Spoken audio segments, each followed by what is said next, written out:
Welcome to the first installment in a series of videos intended to assist in understanding the gaming masterpiece that is Creative Assembly's Total War 3 Kingdoms.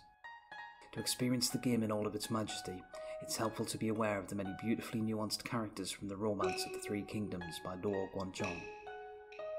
The first video in the series will centre around Cao Cao, Liu Bei and Jian, legendary rulers who led their factions through the fires of war to form three kingdoms.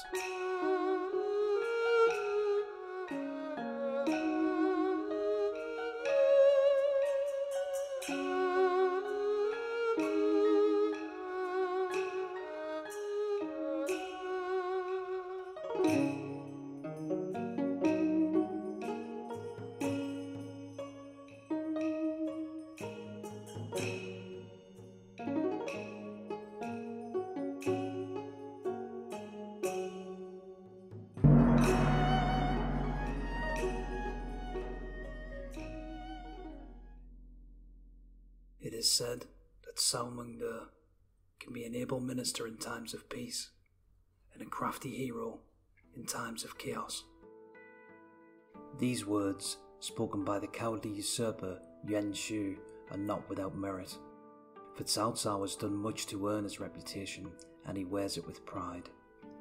To fully appreciate Cao Cao's role in the Romance of the Three Kingdoms, we must first understand the state of the Han Dynasty at the beginning of the story. Through the relentless corruption of the eunuchs and rapid succession of emperors who were unprepared for the position, the Han falters. Warlord and tyrant Dong Zhuo usurps the throne and installs a puppet emperor, making a mockery of the dynasty, and he wins the service of the great warrior Liu Bei by gifting him a legendary steed, Red Hair. Those loyal to the Han see the very foundations of the world crumbling beneath their feet.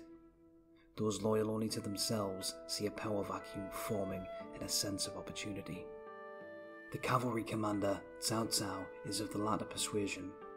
Cao Cao is a ruthlessly ambitious pragmatist, almost amoral in his actions. While he certainly understands the difference between right and wrong, for Cao Cao, whether an action is right or wrong is not the pertinent question.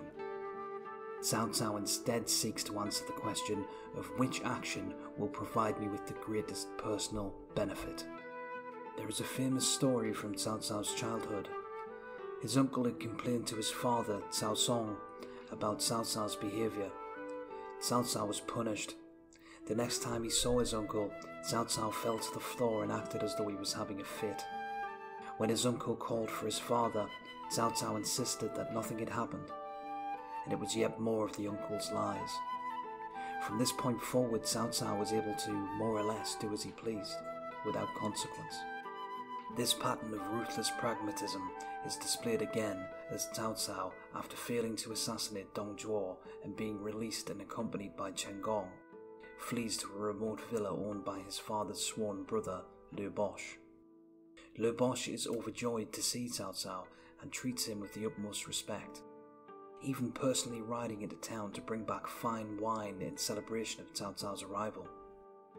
Cao Cao and Chen Gong overhear Liu Bei's servants speaking of tying and killing a pig for dinner. In their paranoia, they assume the servants mean to bind and kill them, delivering their heads to Dong Zhuo for a reward. They break out of their room and massacre the entire estate's household and servants before Chen Gong notices the pig and realizes they have committed a terrible crime. The two flee the villa and meet Liu Bei on the road. Cao Cao, stone-faced, stands in the road to greet him.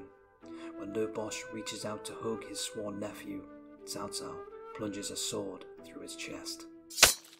While Chen Gong is stricken with shock and disgust, Cao Cao reasons that the only way to ensure their safety was to kill Liu Bei. Therefore, regardless of the bonds of oath or family, it had to be done. It is from this action that Cao Cao utters one of his most chilling and famous phrases: "I would rather betray the world than let the world betray me."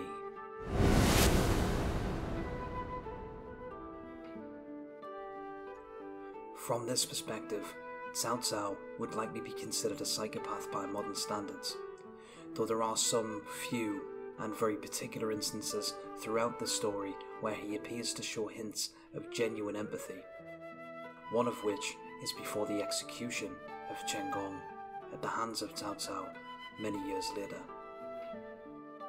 Cao Cao is a master manipulator.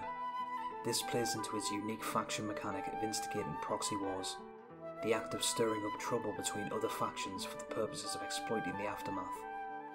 Through his ruthless disregard for morality, tenacious ambitions, and much help from the masterful schemer Sima Yi, Cao Cao was able to conquer most of northern China, even capturing the emperor Liu Bei and acting as a puppet master of the failing Han. Cao Cao's kingdom, Wei, would be the first established of the three and largely regarded as the most powerful for much of the period. If there ever existed a perfect antithesis of Cao Cao, it would have to be Liu Bei.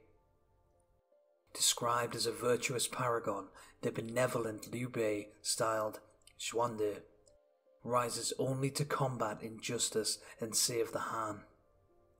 For Liu Bei, conquering territory by force is a waste of time, for one cannot implement righteous rule under the mandate of heaven without first winning the hearts and minds of the people through honor, virtue, and dignified leadership. It is difficult to speak of Liu Bei without a mention of his sworn brothers, Zhang Fei, styled Yide, and the god of war, Guan Yu, styled Yunjiang. They are credited in large measure for their efforts in quelling the Yellow Turban Uprising, an event many saw as a foreshadowing to the fall of the Han. It is said that Xuande, Yide, and Yuchang swore an oath of brotherhood in a garden of blooming peach blossoms. When we are in trouble, we will rescue each other. When we are in danger, we will be there for each other. Though we were not born on the same year, month, or day, on the same day, month, and in the same year, may we die. If we fail to do what is gracious, may heaven and the people bring us down. Xuande is an imperial scion, a distant relative of the emperor. Thus he is fiercely loyal to the Han and even earns the title Imperial Uncle decades after he begins his campaign. At multiple points throughout the story, Xuande and his brothers ride valiantly to the aid of any Han governor deemed worthy by their people, and to triumph over injustice wherever they can find it.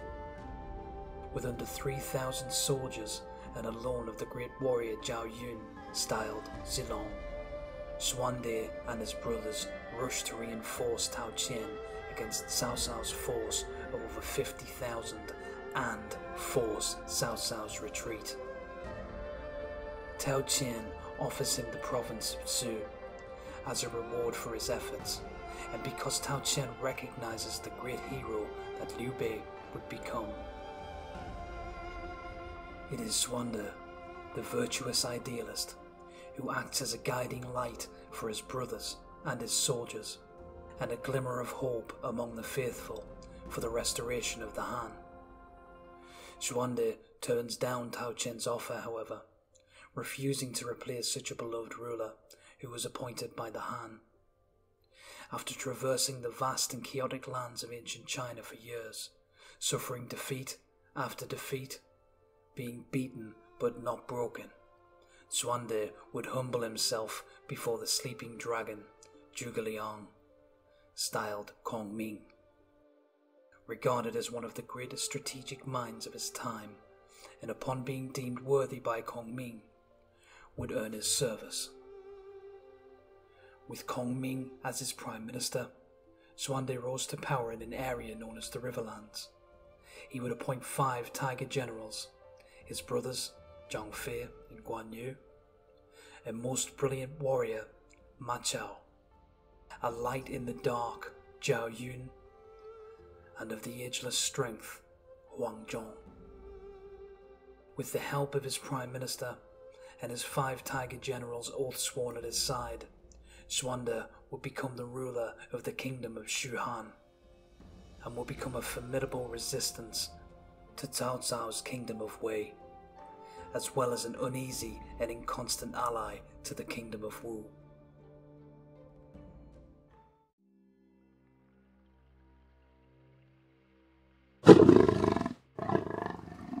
Last, but certainly not least, the Tiger of Jian, a recklessly opportunistic warrior of fierce reputation, beloved in the Southlands and feared in the North.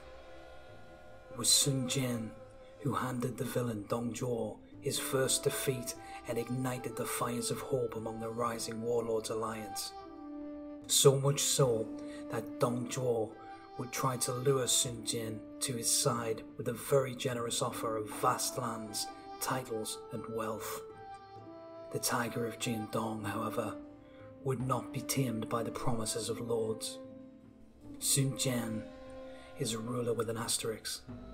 He never actually ruled over one of the three kingdoms. His inclusion in this video was born from his presence as one of the game's Three Kingdoms factions. Sun Jian's fame grew quickly, and his valor shone ever brightly, though it is said that the brightest stars burn out the fastest, and the Tiger of Jian was no exception. Through ambition and greed, the alliance of warlords fractures, and a feud begins between the powerful and influential Yuan brothers, Yuan Shao and Yuan Shu. Sun Jian, under the command of Yuan Shu at this point, would campaign against the gentleman of the Han, Liu Bei, taking his eldest son, Sun Ce, along with him.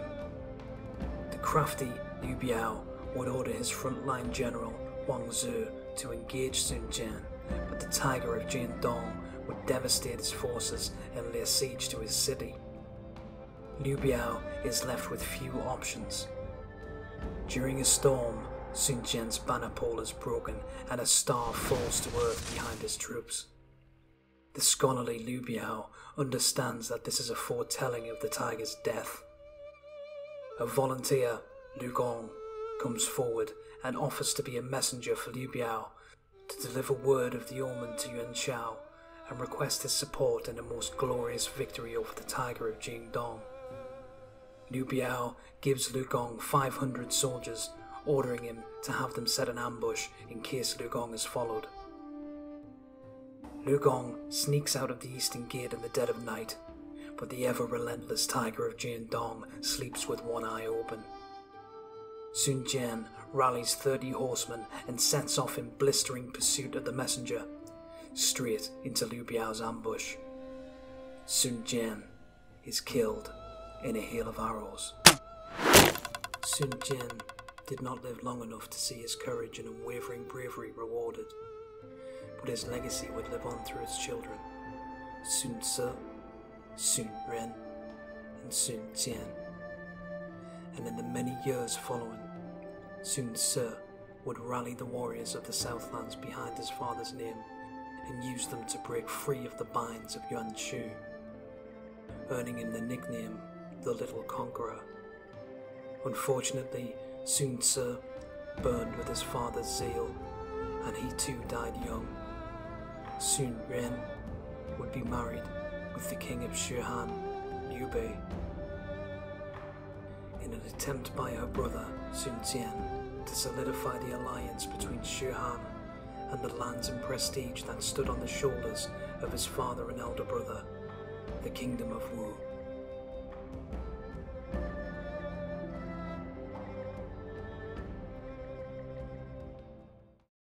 Thank you for watching this introduction to the Three Kingdoms factions as present in Creative Assembly's Total War Three Kingdoms.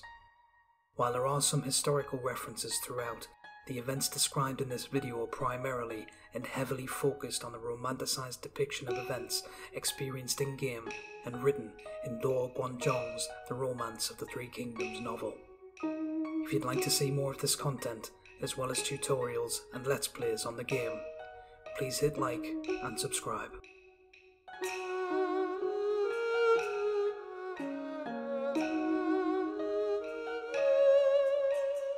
Thank you.